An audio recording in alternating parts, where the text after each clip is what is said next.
The relationship with Kelli is so fascinating to me.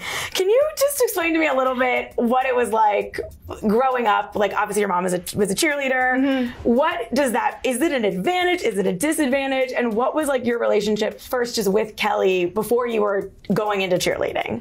Okay, before cheerleading, it was like I was honestly a part of the family and vice versa with her kids. We wouldn't have to knock if we wanted to go over to the house, like didn't need to text or call, be like, hey, I want to come over. We would just walk into each other's houses.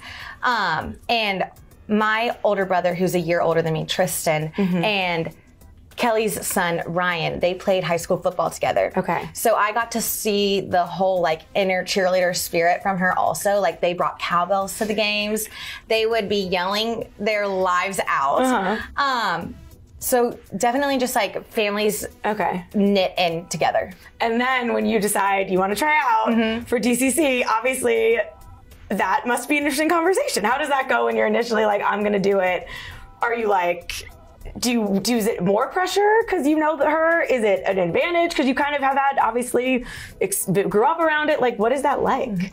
Well, I think there was no really like set in stone conversation. Be like, hey, Kelli, this is what I'm going to do. This is what I want you to prepare for. There was no conversation like that because Samantha, her daughter, and I, we would go into nights of training camp when we were 13, 12 years old. Right. And we would be there like watching Kelli and Judy like do her thing, CMT.